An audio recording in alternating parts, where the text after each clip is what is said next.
So let me introduce our speaker and just talk briefly about my own experience a little bit with this topic.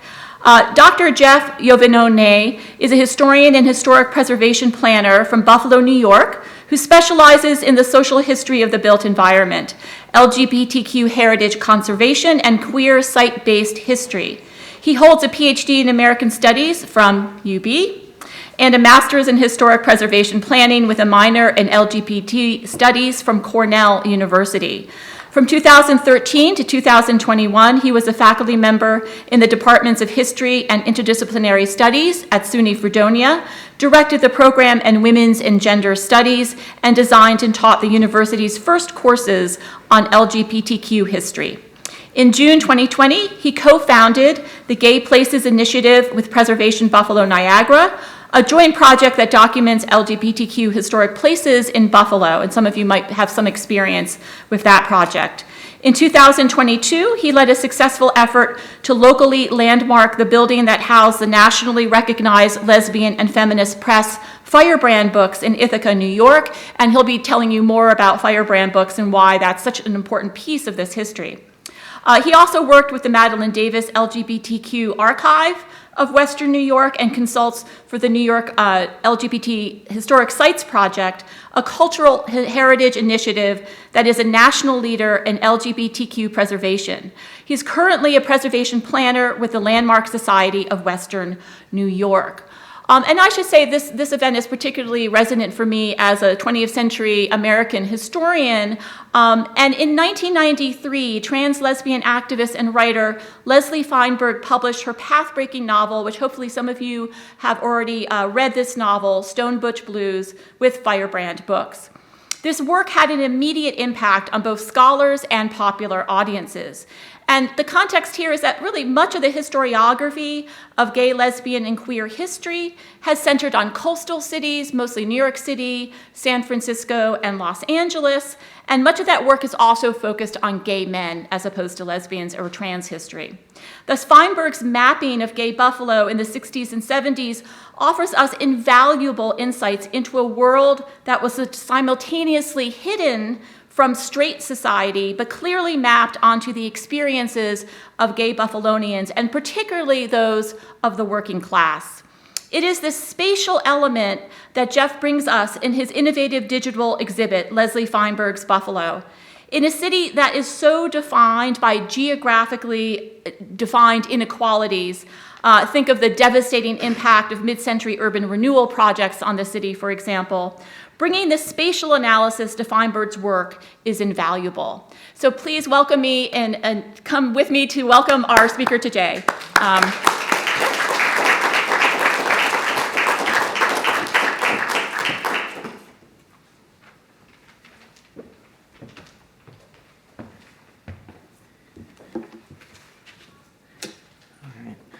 like to start by thanking Hope Dunbar, who's an absolute rock star of archives, and working with her made me such a better researcher, and couldn't do what I do as a public historian and a preservation planner without archivists. So big thank you to Hope for her influence on this work and for inviting me to speak. Sure. Is that better? Okay, great. And also thank you to the UB Gender Institute for sponsoring the event. It's been over 10 years since I've been on campus in any sort of substantive way, so it's nice to be back and to be able to talk with you about my work. And the title of my talk is Leslie Feinberg, Firebrand Books, and what I call the place of place in LGBTQ history. I'm going to start with a map of my presentation, and if you are familiar with Buffalo or know your Buffalo geographic history, this is an aerial view of Niagara Square.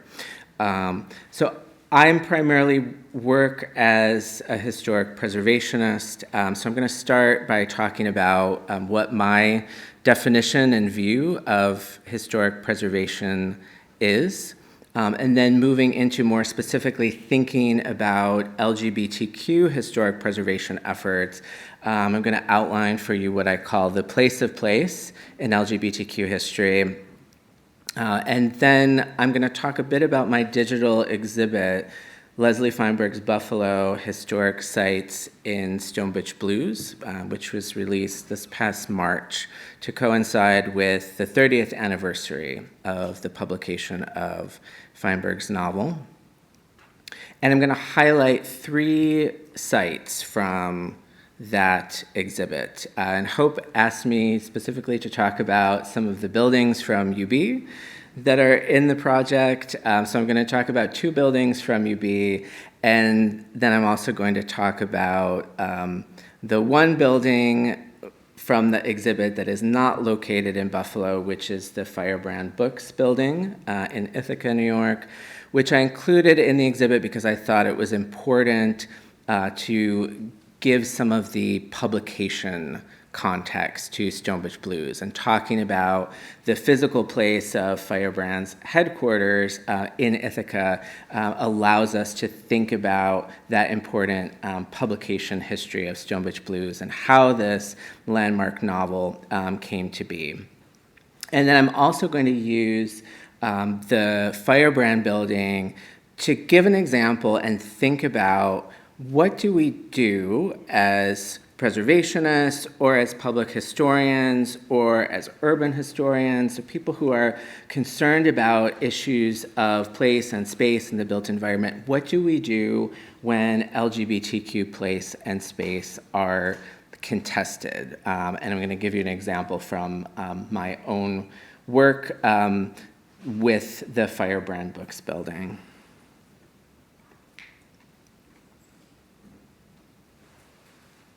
Starting with my definition of historic preservation, the definition I like to use is as follows: the conservation and curation of the built environment and its associated intangible heritage, my emphasis there, to benefit people and communities.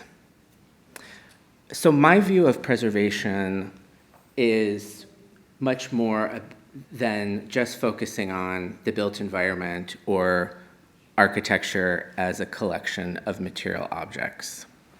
I think we also need to think about moving beyond the building or placing aspects of the built environment in a broader social and cultural context to think about all of the intangible stories, heritage, significance that is connected to place, and that the existence and preservation and conservation of those places allows us to more easily document and tell. And if we're talking about examples from the built environment that are significant because of their connection to social history, so LGBTQ history, women's history, ethnic history, disability history, you don't often know that that significance and those stories are connected to the place just by looking at it. It's intangible. And my argument would be that preservationists also have a responsibility to not just think about the material conservation of buildings and architecture, but we also have to think about the preservation and conservation of all of those intangible pieces that are connected to the place and that move beyond the place, and the stories that the place allows us to share and to tell. So building off of that, 2 terms or phrases that I like to use in my work that really emphasize this view of preservation. First, what I call preservation from the bottom up. Obviously, riffing here on the new social history, which is developed in the 1970s. So a way for us to think about bringing perspectives from social history into the preservation field and thinking about how social history and architectural history can be in conversation with one another. And then also what I refer to as architectural neutrality, which is more about materiality and aesthetics. So I think in the preservation field and also beyond, perhaps, we have a tendency to look at places or look at a building, and if that building is aesthetically elevated in terms of its architecture, we often falsely make the assumption that that place is more significant than a building or a place that's more modest or more vernacular, shall we say. And that, of course, isn't true at all. And if we adopt that perspective of preservation, if we're only focusing on aesthetically beautiful architecture, more often than not, the story that we're telling is the story about white people with privilege or white male architects who designed and constructed those buildings. So I think when we're reading the built environment, we have to train ourselves to not immediately say, oh, that place is significant because it's aesthetically attractive to us, or that we are taught, right, that certain places or certain types of buildings or certain styles of architecture are more aesthetically pleasing or important than others.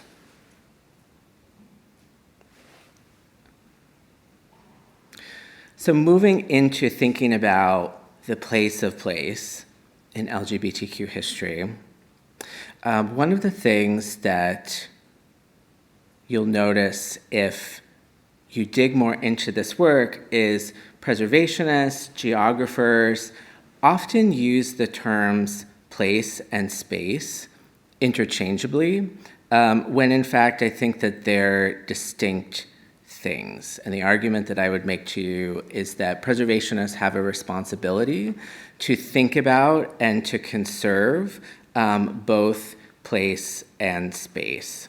So I would define place as the processes by which locations become imbued with social and cultural meaning in the context of power relationships. Right? So thinking about how a particular location becomes rich with historical meaning, and how do we document, right, that important historical thing that happened there. But then space, I think, is more about a physical geospatial location, but it's also about territory. Like, who do we associate with that space? And then a sense of belonging, right? Who feels like they belong in this particular geospatial location, and then who feels like they're excluded? And both of these things work in tandem. And I should also say here, in terms of these definitions of place and space, I'm really drawing from and have been influenced by my colleague Samantha Rosenthal's excellent book, Living Queer History, which I would recommend, highly recommend to anyone who's interested in these issues. Samantha is a public history professor, but also is a co-founder of the Southwest Virginia LGBTQ History Project, and talks about these concepts of place and space in a really practical way through her work to document LGBTQ history on a grassroots level in a geography that we don't often think about. She's based in Roanoke, Virginia. So what I would argue is that as preservationists or as public historians, we have to think not only about how do we document the significant history that is attached to place, but also thinking about how can we use place and that history to create a sense of belonging for the community that is associated with that history in the present. So I think it's not enough to just say some significant LGBTQ history happened in this location. Let's document it. Let's do a National Register nomination. Let's put up a marker. let's designate it in some other way, let's do a walking tour. But we also need to think about using the history to create a sense of belonging for LGBTQ people in the present, because I think that place and space have a significant role within the larger context of LGBTQ history. And that's what I mean when I say the place of place in LGBTQ history. The role, the significance, the importance of place and placemaking in this larger narrative. And the place of place is a phrase that I came up with my public history mentor, Stephen Veeder from Cornell, to sort of describe the way that I was thinking about the history of place in an LGBTQ context. So I wanted to give you a few examples of the place of place and placemaking. This is by no means comprehensive, but I wanted to draw out a few examples from this larger narrative for you to get you thinking about the importance of place in the context of LGBTQ history. So one of the first LGBTQ guides that we see is the Soixante Neuf, which is a play on French term for 69. Soixante Neuf was a pen name for the homophile activist Edgar Leone. The Gay Girls Guides, which begin being published in 1949. So these guides that were typed up and mimeographed based on word of mouth knowledge, primarily between white gay men, that were documenting primarily nightlife spaces, but also beaches and other spaces to socialize in various cities throughout the country that were kind of distributed and copied and passed from hand to hand. And then beginning in 1964, in a similar vein, we start to see the publication of the Bob Dameron's address books and Gay City Guide. So Bob Dameron was a white, upper middle class gay man from San Francisco who did a lot of traveling in his work and started documenting all of the gay places in various cities that he was traveling to, and then started publishing these small pocket guides as a way for other people to be able to find gay spaces in their cities or when they were traveling.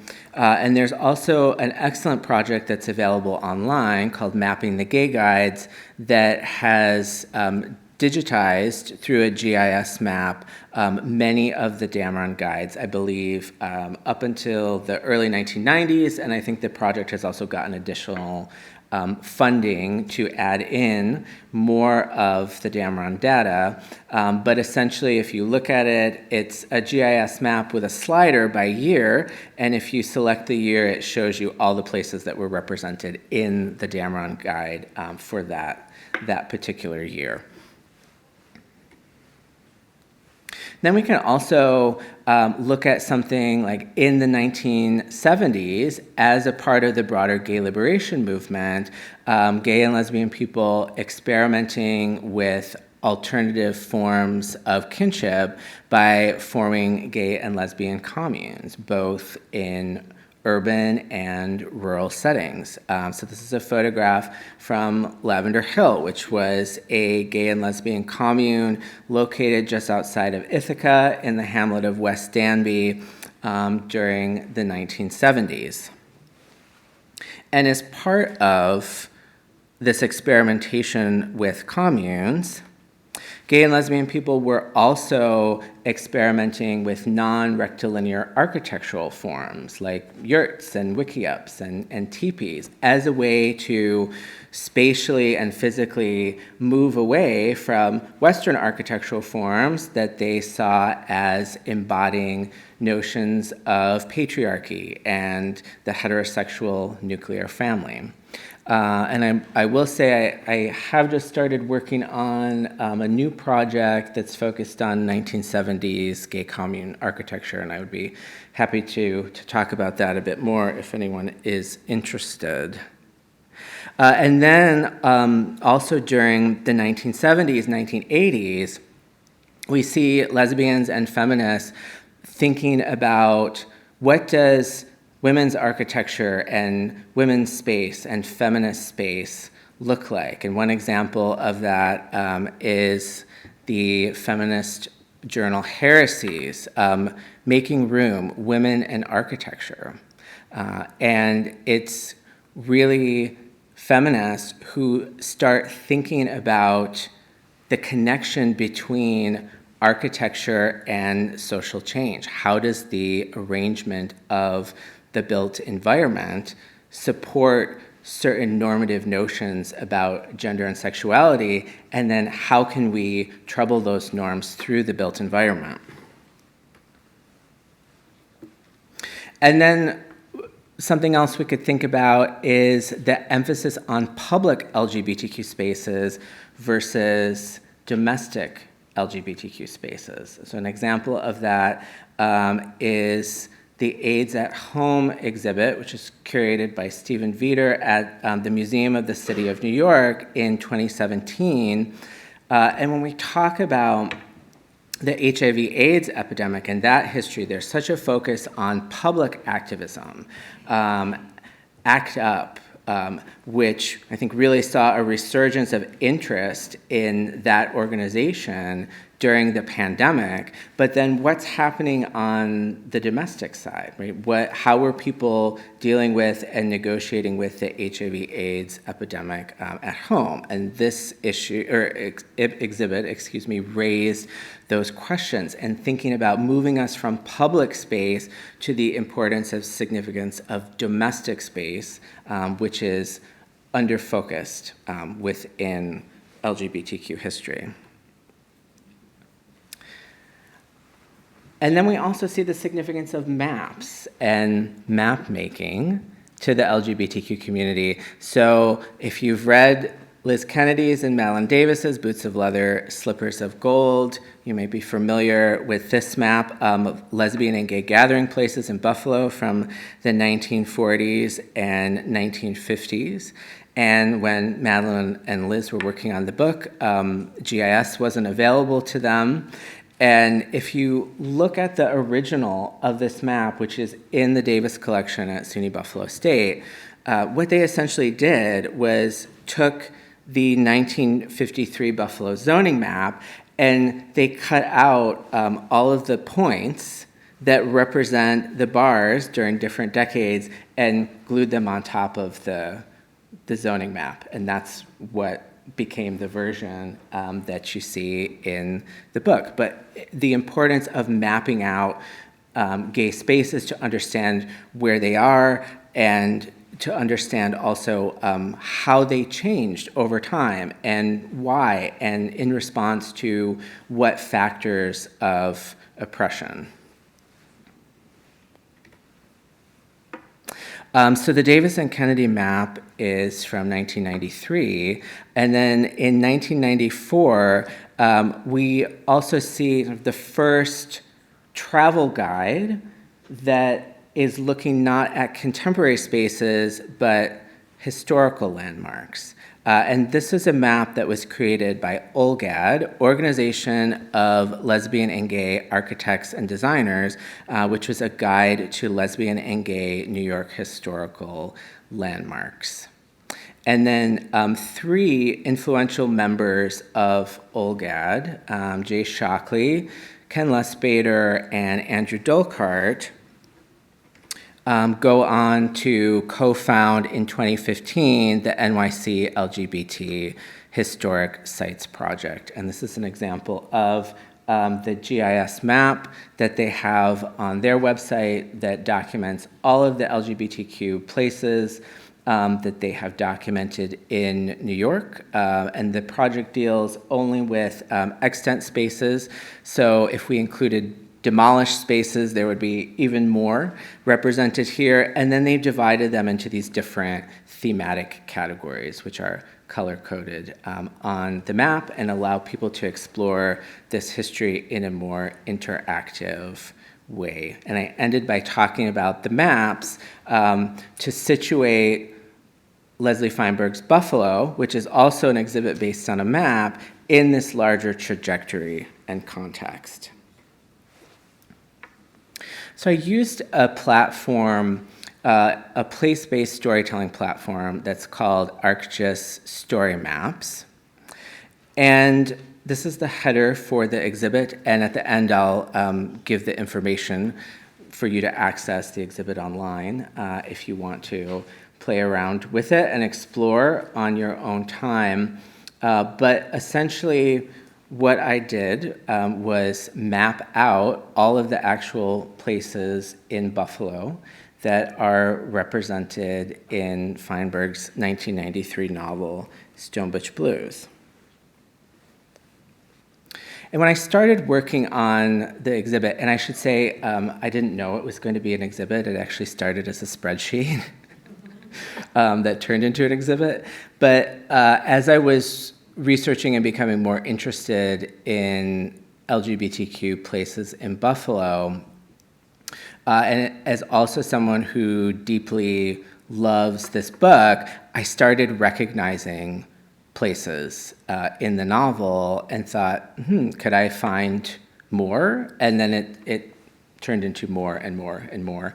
So my spreadsheet got longer and longer and longer, and then eventually turned into an exhibit format, and ArcGIS was a natural fit because it easily allows you to create GIS maps. So the question that I started with was, can we use Stone Butch Blues as a way to identify and document sites in Buffalo that are associated with LGBTQ heritage? And the argument that I think the exhibit makes is that Stone Butch Blues, even though it's typically not read this way, is an incredibly spatial novel. And we can actually read it as a queer map of Buffalo during the 1960s and 1970s, and that we can use the sites that are represented in the book as a basis for thinking about future heritage conservation projects in Buffalo and perhaps beyond in all of upstate New York, because of course New York City and LGBTQ spaces in New York City are focused on much more than the LGBTQ heritage of upstate. So how did I go about identifying the sites in the book? Some are quite easy because Feinberg uses the real name. Others took a bit more digging. And I will say that for every site, well, I wouldn't say with 100% certainty that the site or the place I identified is the exact place that Feinberg was inspired by. I could make a research-based argument, or the exhibit makes a research-based argument about why particular places were likely what Feinberg was thinking about. So I correlated the descriptions of the places in the novel against sources like periodicals, maps, atlases, city directories, travel guides. So I used the Dameron guides and looked at what was represented in Buffalo during the years that Stone Butch Blues is set. Postcards is an excellent way to document the historic built environment. Oral histories with LGBTQ elders, materials from the Madeline Davis Archive, the Buffalo History Museum, and also the Firebrand Books records at Cornell.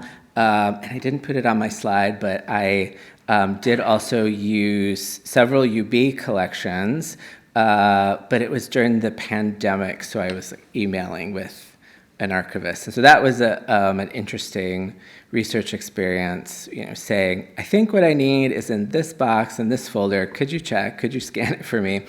So I primarily used the Liz Kennedy collection and then also the materials about Tolstoy College, because there are several buildings from UB that are prominently represented in Stone Butch Blues. So that's how I went about making the site identifications. And this is the photograph of Feinberg from the Firebrand Books collection that was the basis of the original cover of Stone Butch Blues. So I wanted to make sure I included that. And then the sites in the exhibit appear in two different ways. So first, I have them organized by order of appearance in the book. And the idea was that the novel and the exhibit could be companions to each other. So you could go through the exhibit as you're reading the book and then learn more about the places that are represented in the novel as you're going through the narrative in a linear fashion. And then I also divided them by category, so bars, clubs, and restaurants, factories and labor-related sites, et cetera. And one of the interesting things that we see when we divide the sites by category versus order of appearance, and we look at what still exists and what's been demolished, it's the sites that are related to working class and queer people that have largely been demolished. And it's the sites that are associated with aesthetically beautiful architecture that largely exist. And then I did note, using an asterisk, what has been demolished. And so here's a view of the GIS map. And so when you're zoomed out, the points will gather. So it's showing us that there's 41 sites in Buffalo, and then we have our lone site in Ithaca. And then as you zoom, the points will spread, and when you click on a particular point, it will give you the address, the name of the site, and then also when it was available, I used a historical photograph. If a historical photograph wasn't available and the building was still extant, I went and photographed it myself and included that.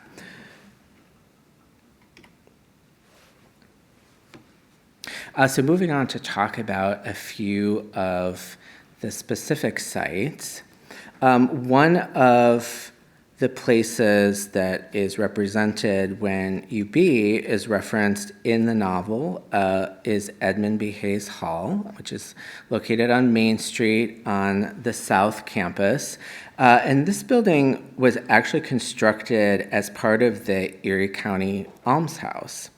In 1874 by architect George Metzger.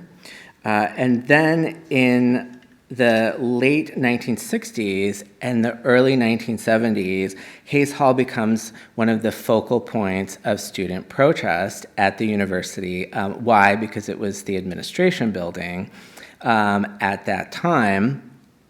And this is what's really represented in Stone Butch Blues, and here, for example, is an article from the Buffalo Courier Express about the second takeover of the building. So UB suspends 20 in building takeover.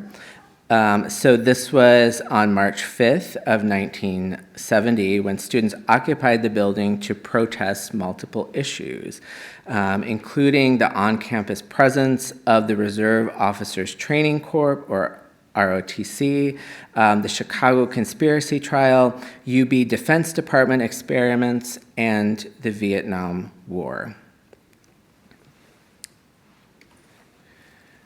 And in a conversation with Jess Goldberg, who's the central character in Stone Butch Blues, her femme lover, Teresa, the campus protests are directly referenced, right, which centered around Hayes Hall. So it was Teresa's job as a secretary at the university that opened a window, allowing me to feel the hurricane force of change. She brought home leaflets, pamphlets, and underground newspapers. I read about Black power and women's liberation. I began to understand that outrage against the war was much deeper and more organized than I'd realized. There's campus rallies and protests almost every day now, she told me, not just against the war, but to open up the schools to everybody. And then a second UB site, although it's no longer part of the campus, was the Women's Studies College House located at 108 Winspear Avenue. And the reason why the Women's Studies College was located in this American Foursquare house on Winspear was when UB becomes part of the SUNY system in 1962 to accommodate the baby boomer generation. There's a rapid influx of students applying to the university, and they didn't have enough space. And this is also when the North Campus starts to be constructed. So while that process is going on, the university is buying up smaller properties around the South Campus and using it to house various academic programs. So there was also a house for American Studies, and then interestingly, I found in my research that for Tolstoy College, they didn't get a physical house. The university gave them a trailer that was on land that they owned.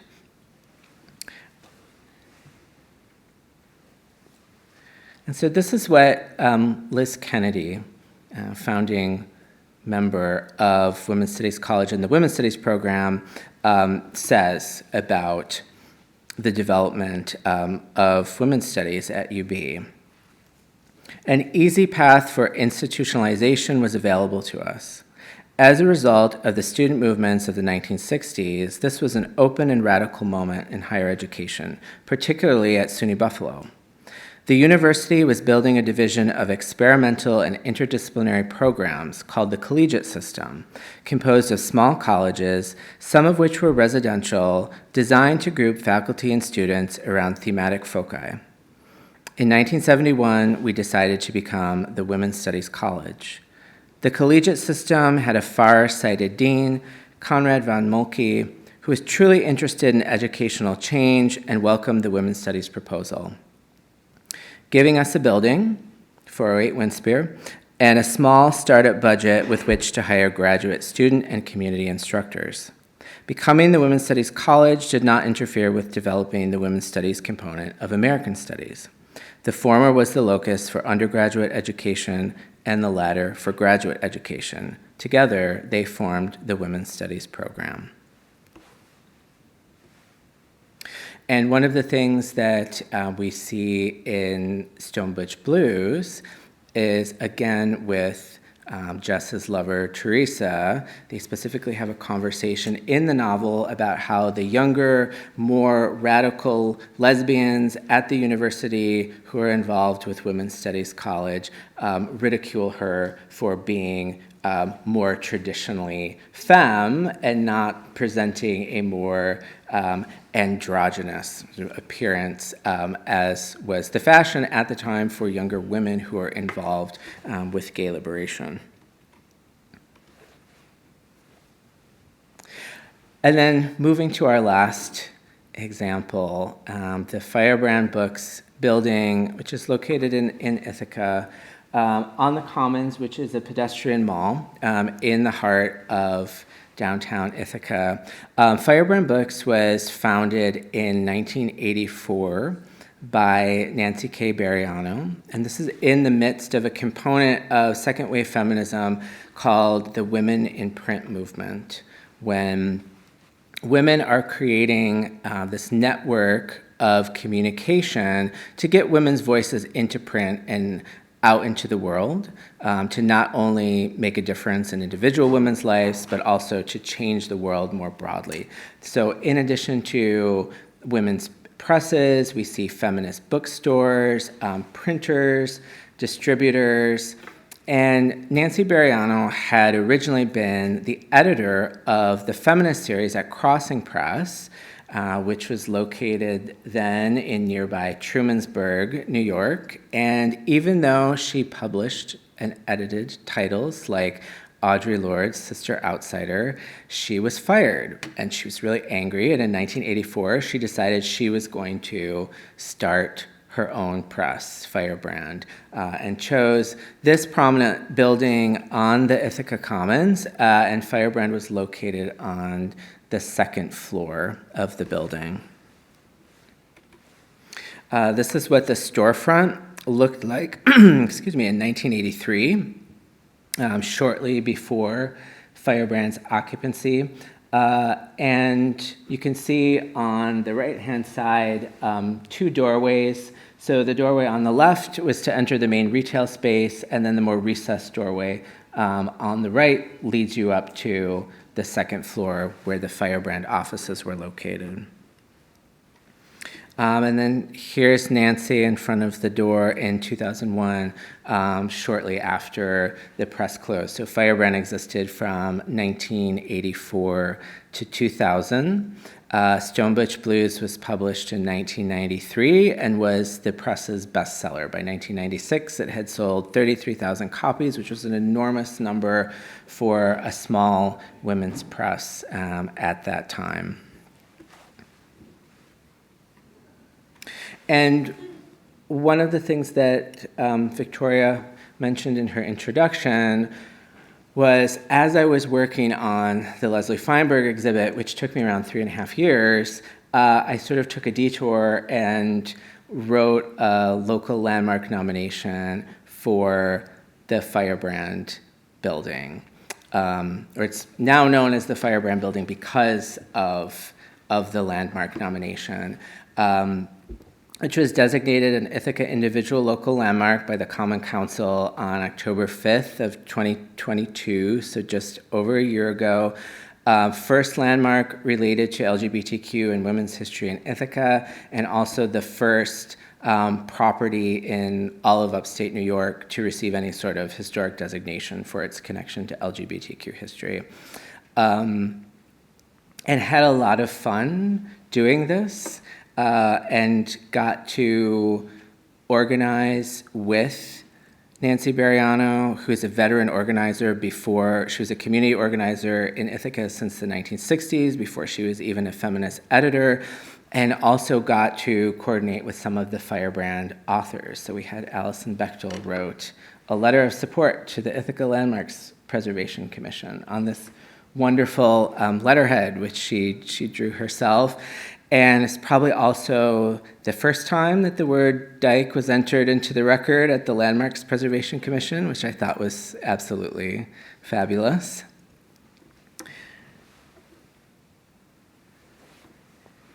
However, and I should say that my initial idea was not to write a landmark nomination, but I wanted to get a historic marker on the commons. Because again, going back to that issue of intangible heritage, here we have the headquarters of a nationally recognized, multiple award-winning lesbian and feminist press, but you wouldn't know it just by looking at the building, right? So we need visual signs like markers that help to interpret that history.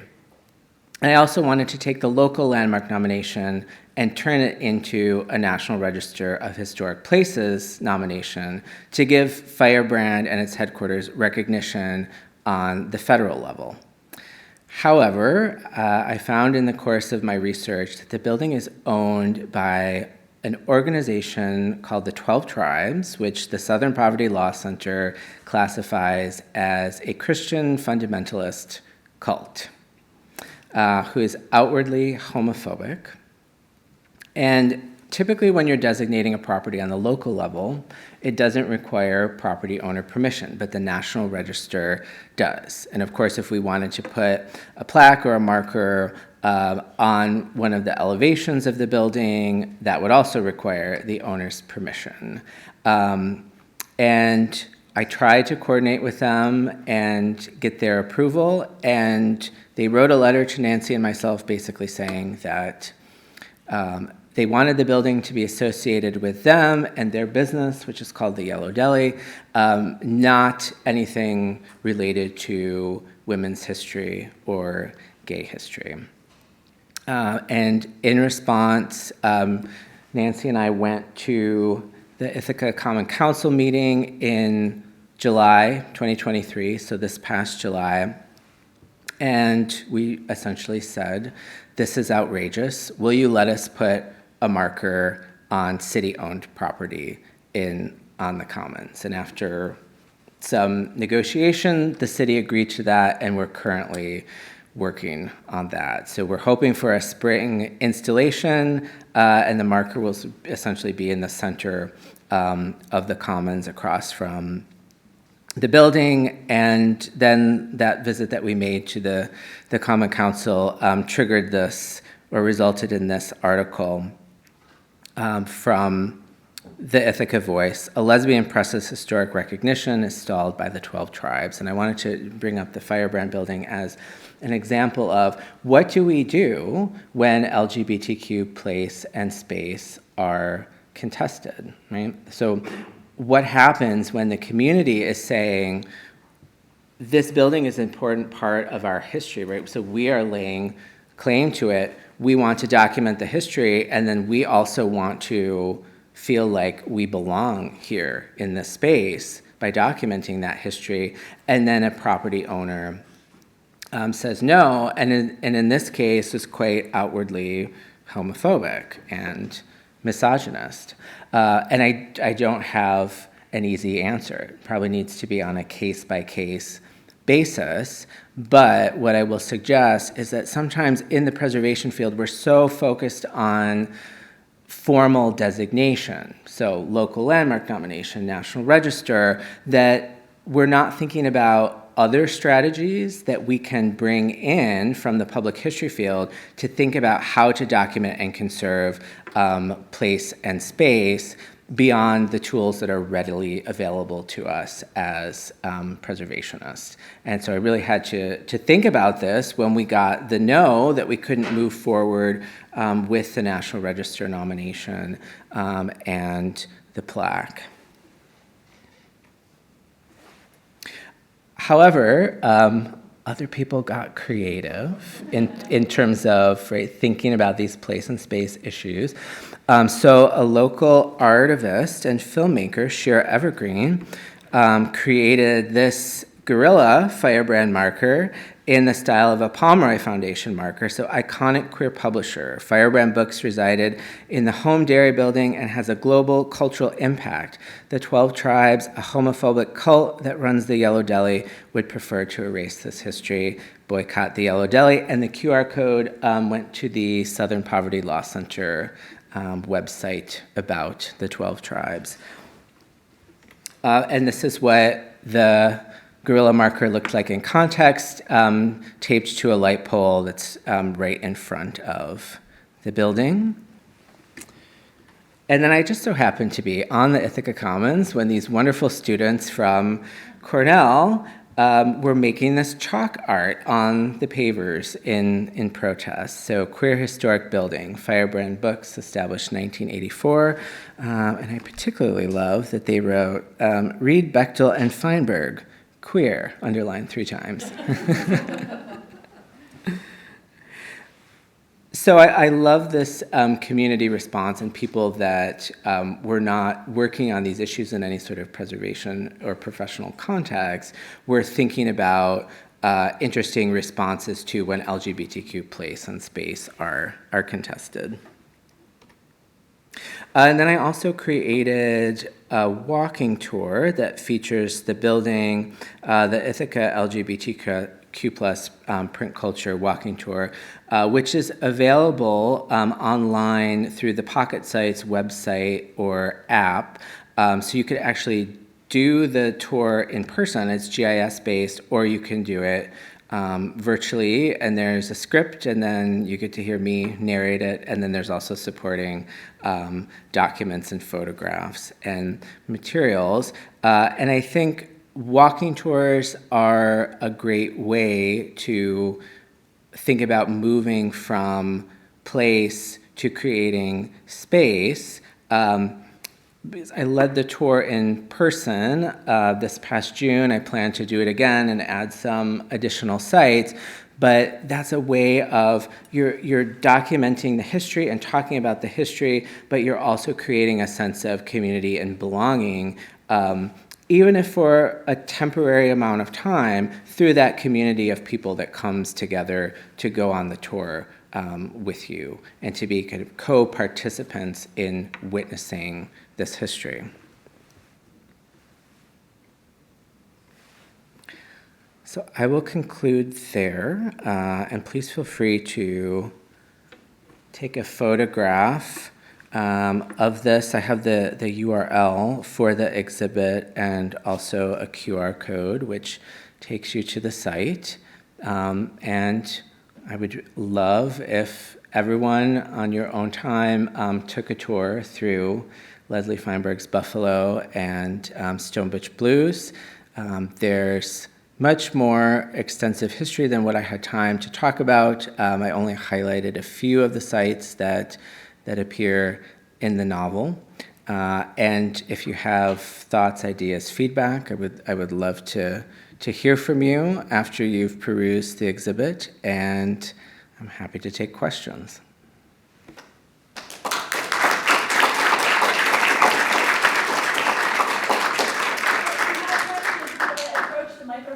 That would be great. I'm actually going to ask a question as I have the power here.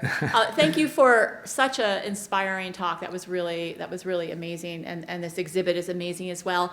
I had a question about kind of visibility and specifically about police surveillance, because it's very different to do historic preservation for, I don't know, art galleries or something other kind of category. But this is a community that, for their own safety, had to worry about surveillance and brutality, and so there's a hidden aspect to this. So what kinds of challenges does that pose to somebody like you doing this work? That's a great question. And I think it relates back to this issue of architectural visibility, right? So because we have this element of police persecution, brutality, and also if we're talking about marginalized communities, sometimes lack of economic resources, that these spaces are not often in the most visible, architecturally distinct buildings. And then that raises the question of what do we do when something has been demolished and it doesn't exist, right? What challenges does that pose to being able to tell the story? And if we think about, so one of the things I did in the exhibit is when it made sense, I typically have an entry or a section for every site, but then sometimes I bundled several sites together if they were in conversation with each other. And there's several bars that existed in Buffalo that, given the time period and the description and what we know about them, I think Feinberg was likely drawing inspiration from those places. So the two that come to mind are the Eagle Bar and also Club Cayo. And try as I might, they've been demolished, couldn't find a picture of the buildings, right? So then what does that do to our sense of being able to visualize that history and what things were like for people on the ground when we don't have that material aspect that helps us to think about it in a more concrete, three-dimensional sense? And so then this is where I think we need to get creative in the preservation field and think about how do we conserve or document, or what can we do when something doesn't exist anymore. And one of the things that really helped me think about this is Ned Kaufman, who's a professor in the preservation program at Pratt, came up with this concept of storyscape, which I really like because so essentially a storyscape is any landscape or place that has an important story attached to it.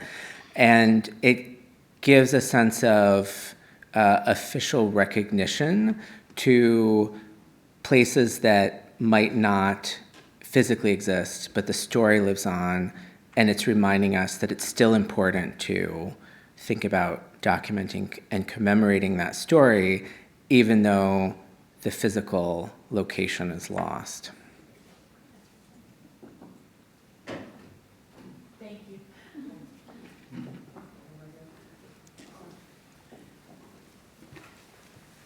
Hi, thanks so much for just snap this off. Thanks so much for this talk. This was great. I teach Stone Butch Blues every year in my trans studies class, and I was just so happy to see this talk happening, especially being in Buffalo right now. So I wanted to ask a question. I know very little about preservation, but I'm really excited to go through your sort of digital tour. I wondered if you could talk a little bit about how you think about representing space, especially when you're using these often kind of 2D, I don't even know if I'm using these words right, methods in the context of a website. How you think about representing space that's very, very heavily racialized and also that's sometimes highly racially restricted. Because I was thinking about that moment in the book. I mean, it's not a moment; it's a period of the book where Jess is wondering where Ed went. Is it Ed? Yes, exactly. Where Ed went, and Ed's like, "Oh, I've been at my own bar, right? I've been at the Black Queer bar," and Jess is like, "I don't even know what that bar is or where that bar is." And I was just wondering if there's a way of how you think about doing that kind of work of representation, because on the one hand there's the sort of historical obscurity that sort of happens for us as we look back and on this moment where there were this proliferation of bars and spaces that are now in many ways or in many cases demolished, but also that there were queer spaces that were also obscured or not available or not accessible or not safely accessible to queer people in the moment too. And the book is set back in time, right? It wasn't set in the 90s. It's set a bunch of the Buffalo stuff is set in the 60s, right? So in a moment of high segregation. And yeah, I was just wondering about what sort of thinking about the racialization of space, how that adds complexity to this kind of project. But thanks so much. This is just a really exciting, fun talk. That is a fantastic question. And so that moment in the book that you're talking about, that developing relationship between Jess and Ed, and then Ed ends up taking Jess to her bar, quote unquote. I argue in the exhibit that that's the Little Harlem Hotel. Yes, I think if you know the actual history of Little Harlem and then read the descriptions in the novel and then also look at the way that Kennedy and Davis documented Little Harlem in Stone Butch Blues, that's unequivocally what Feinberg was talking about or drawing inspiration from, given the time period. And another element of complexity with that is the Little Harlem Hotel was actually designated as a local Buffalo landmark, and then was destroyed in a kitchen fire, right? So here's something where we recognize the historic significance. It wasn't a building on the east side that was demolished because of urban renewal or something like that, but because of an accident. And in terms of that racialization of space, here was a great example that is probably one of the only extant buildings connected to queer people of color in Buffalo, at least in talking about in a historic sense, something that we would that would meet the criteria for historic designation from a preservation perspective, and it doesn't exist anymore. And what do we do with that? And the exhibit was, I think, a way to think about that, and then also an entryway into thinking about the larger racialization of space and how what was going on in terms of racial tensions in Buffalo were then impacting what white, gay, and lesbian and trans people were doing. So I think the exhibit doesn't have a definitive answer to that question of racialization of space, but I think it's an entry point into a deeper exploration, because I definitely think there's, especially if we're thinking about what's happening in terms of queer nightlife spaces in Buffalo, there's an interconnected history between the racial dynamics and then the issues of gender and sexuality.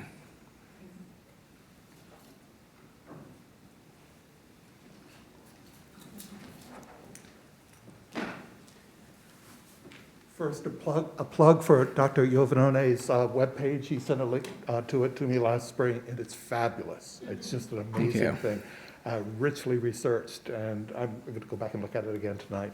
The big movement of space and place in the novel is between Buffalo and New York. Mm-hmm. What do you make of that? I mean, I get a rich sense of place in Buffalo, of a medium-sized city with bars, factories, parks, etc. It's like, but when we move to the city, when we move to New York in the novel, it's like you're moving into an apartment. It's like utterly an interior at the end, at the conclusion. I was just wondering if you have any thoughts about that. It's a wonderful moment. We move toward romance, interior decorating, forming an alternative family inside that place. But the city itself is, it's kind of absent. There are no gay bars in New York, evidently, according to the novel. Right?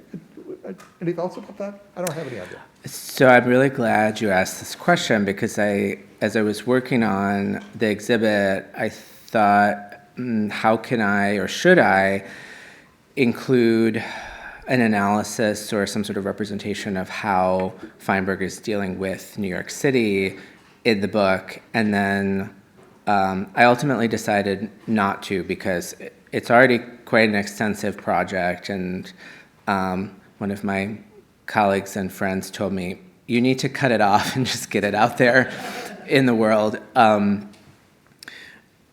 think the way that Feinberg deals with New York City needs its own analysis and could be a completely sort of separate project to the way that Buffalo is dealt with, because I think what Stone Butch Blues is doing in one sense is critiquing this metronormative, that's Jack Halberstam's term, narrative of queer life, because what we see is not that Jess Goldberg goes from Buffalo to New York City and finds this queer utopia. Like New York is represented quite, it's quite bleak, it's quite sparse, there's not the same sense of community and belonging that we see in terms of larger social community that we see in the Buffalo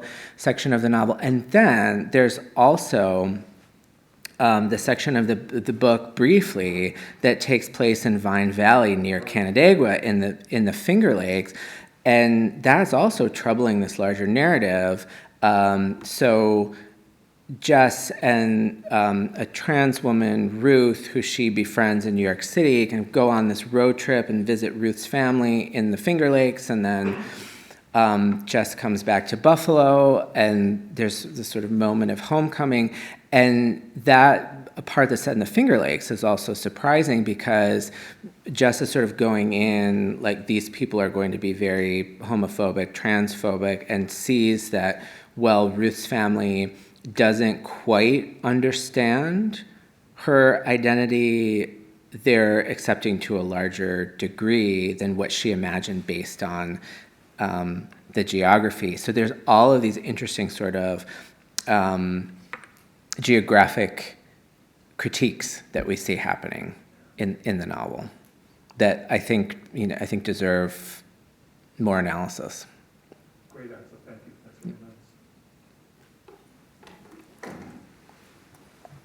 Okay, so thank you for a really wonderful presentation, and congratulations on a very successful project, it looks like.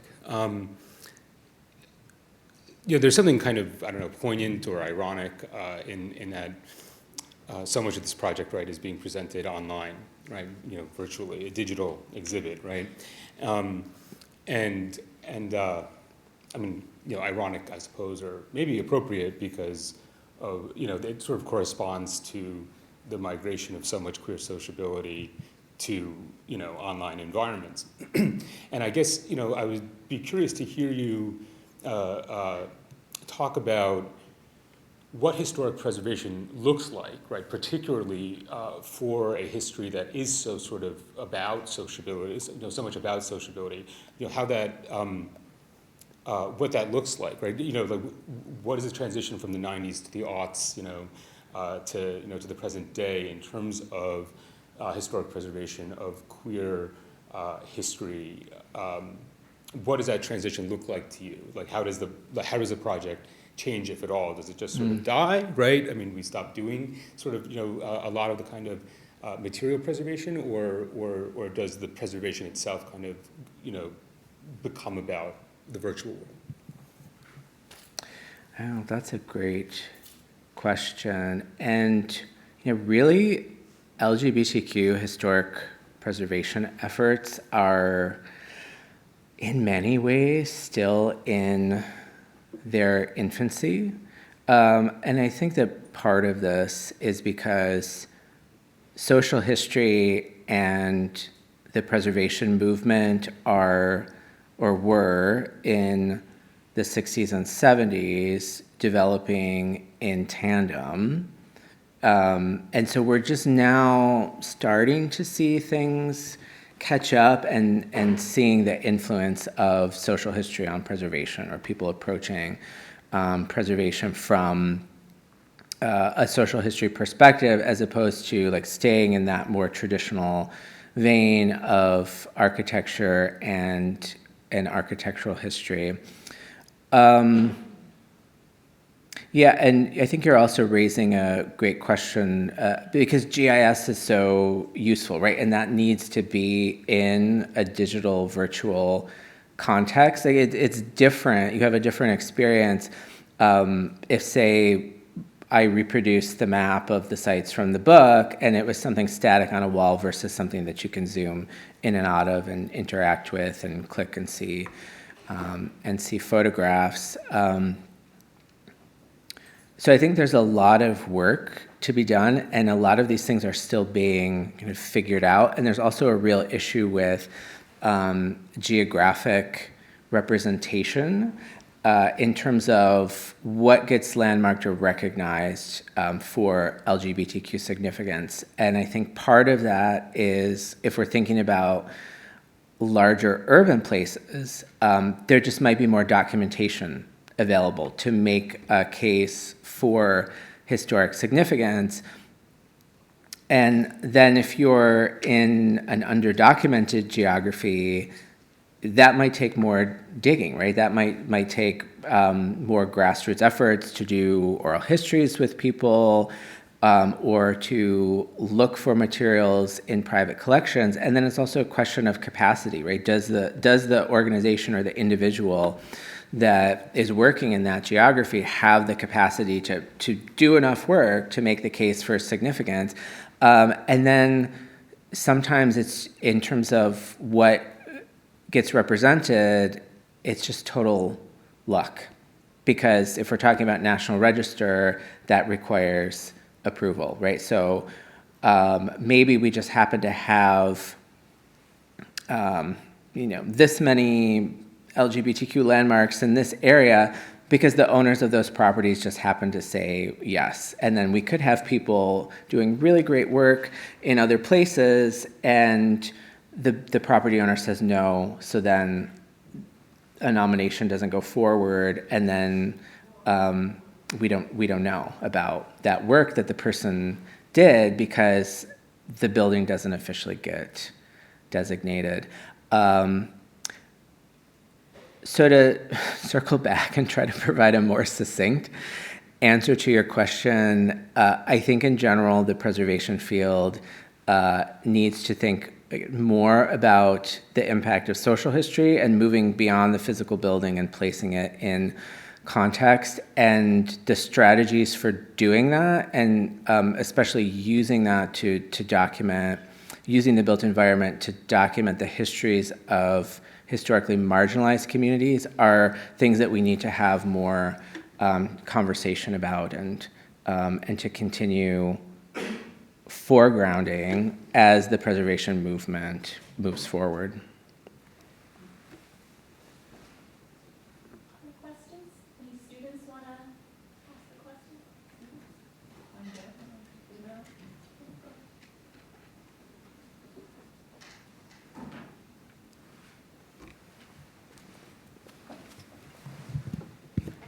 Okay. So throughout the exhibit and throughout your research, which is really immaculate, was there a particular site that resonated the most with you in your process of finding it? And if you've seen it in person, what did you feel? Oh, that's a great question. Can I cheat and say talk about a couple sites? Yeah, go ahead. Okay, thanks. Working on the project, because I'm coming more so from the perspective of LGBTQ history, there was a lot that I learned about labor history in Buffalo, and so I got to learn about union organizing and labor struggles and things that I would have never known if I wasn't looking at the specific places in the book, and just got a deeper appreciation for Buffalo history.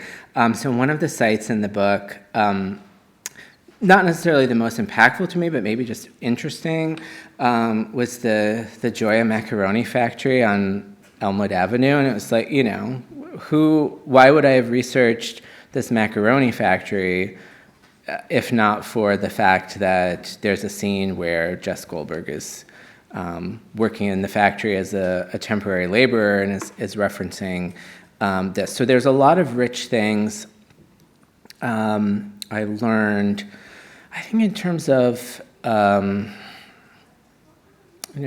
the most emotional impact or being inspired by the place.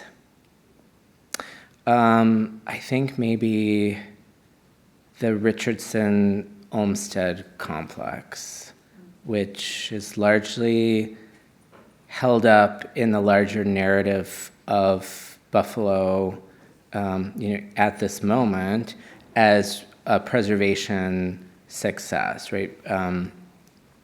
Repurposing this asylum as a boutique hotel and conference center, and one of the things that we really powerfully get from Feinberg's narrative is people who were queer or gender nonconforming were institutionalized in that building, right, for those reasons, and that's not really talked about, or I hadn't seen that documented anywhere aside from the fact that the building appears twice in the novel, and it really made me question, right, what do we do with that? Because I certainly think that building should be preserved and given a new use in the present, but then Stone Butch Blues is really asking us to reckon with and think about, but how do we deal, like what do we do with these sites of difficult or painful history when there's a history of trauma that's connected to a particular site, and how do we give something a new life, but also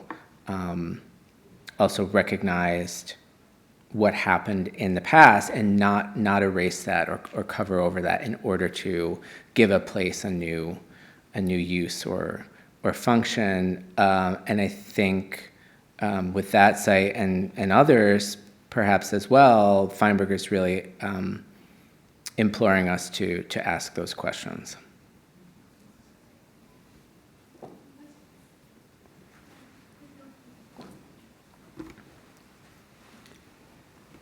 Hi, thank you so much for the talk. And also, this was a great question and a great follow-up. So I just wanted to ask about maybe, and I don't know anything about historic preservation either, so I really am learning a lot here, about your definition of historic preservation, because I'm coming from the South, I'm coming from the Carolinas, where the battle for preservation is also with very far-right, basically kind of white Southern supremacist type of heritage. And so when I first saw your definition about the conservation of a built environment and its associated intangible heritage, there's a bit of a reaction, because the conversation about heritage in the South is a very different kind of racially coded project. And so I think your response to this last question about how do we think about preservation when there's violence made me want to ask about your definition a little bit more when you said that it's to benefit,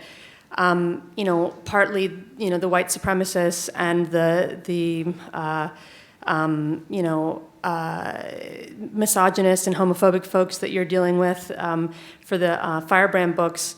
They see a benefit to spreading white supremacy and heteronormativity. So how might your definition of historic preservation think about the power and the politics and benefiting social good and marginalization and those kinds of questions? Thank you. That is a really fantastic question. And this also gets to the issue of when place and space are contested, right? And so I think the important piece of my definition, and I try to come up with a definition that's not too academic, I guess I'll say, because I'm also, I have a foot in both worlds, because I am a scholar, but then I'm also working with the public a lot, right? So I want it to make sense to everyone. So I think the important piece there is the intangible heritage for the benefit of people and communities, and it depends on how we would define that, right? So if you're talking about, or with the example that you bring up, of someone wanting to conserve a Confederate monument or Confederate heritage, right? That person could make the argument that that is benefiting their community, but in my definition, I'm trying to think more broadly, right? So if we're preserving, and not just preserving, but celebrating through the act of preserving and saying, like, this is something we are going to uphold and conserve, and that we're going to invest time, energy, money, value in, that's not. So preserving narratives of white supremacy or racism, to me, that is not for the benefit of people and communities. So I see my definition of preservation, even though I don't explicitly state it in the definition, as being an anti-racist definition of preservation. And that's also something we need to think much more about in the field. And I think of preservation as being a toolkit. And that toolkit is primarily given to us through the National Historic Preservation Act of 1966, which then a lot of local preservation ordinances and commissions are modeled after the standards that are set in that significant piece of legislation. So that gives us a toolkit, and we can use those tools to further justice and equity, or we can use them in a way that maintains the status quo, right? That's why I also have the piece in the definition about curating, right? So like a museum professional would curate objects in an exhibit to tell a particular story, I think of that's what part of what I'm doing with the built environment, right? So what we conserve, what we focus on, tells a particular story, and from my perspective, that story that we're telling needs to be a holistic story. So I think the preservation field, we need to think about using those tools that are available to us to foreground and enact equity and justice versus using those tools in a destructive way in terms of what you're talking about to maintain or uphold these dominant narratives of American history.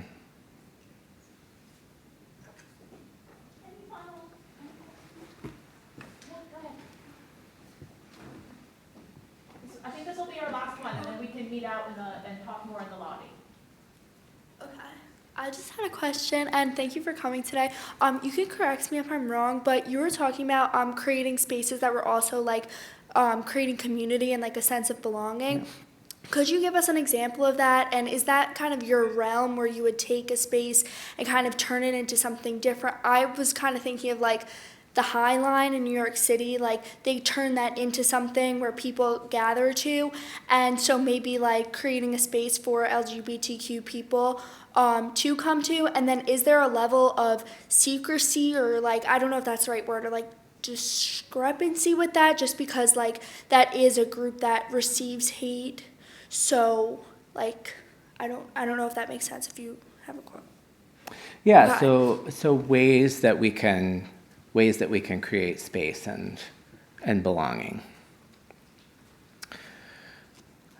So I think too often in the preservation field, we're just focused on the conservation of place. So right, we do the nomination, we get the historic designation, and then we're like, that's done. That report gets archived in the state system, and I think here's also where I think in the preservation field we need to draw on other methodologies and techniques from public history more broadly, and take all of that research that we're doing to document the place and use it in a way that's going to create space through an exhibit, a walking tour, a public event, things that are going to create a community of people in the present versus focusing solely on what occurred in the past and documenting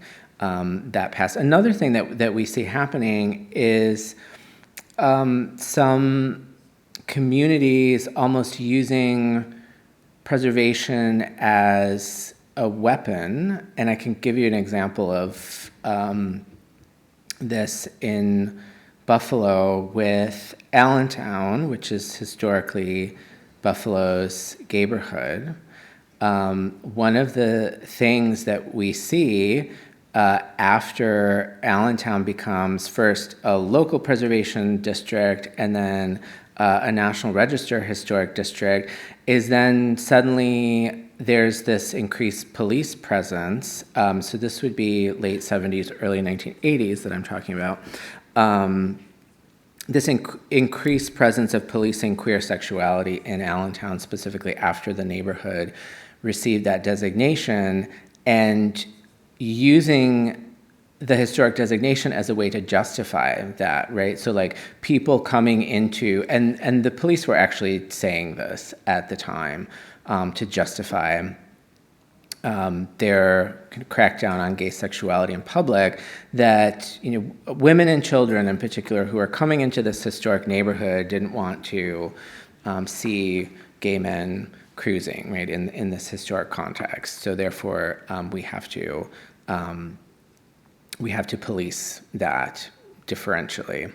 And the Bob Uplinger case comes out of that, and so I'm not going to talk about that extensively, but I do have a piece that I wrote online as part of the Gay Places Initiative with PBN, where I talk about the Uplinger case in Allentown and the Lexington Hotel.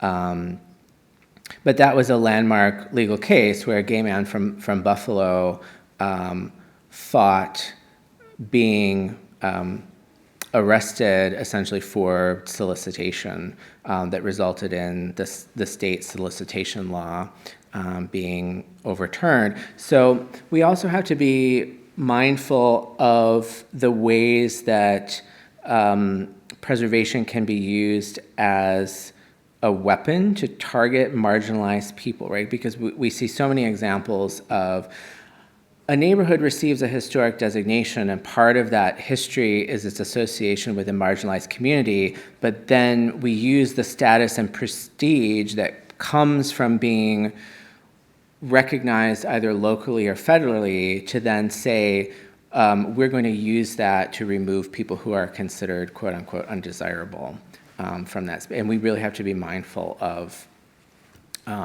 the ways that that occurs, and again, using preservation as a tool to enact justice and equity versus furthering current systems of domination.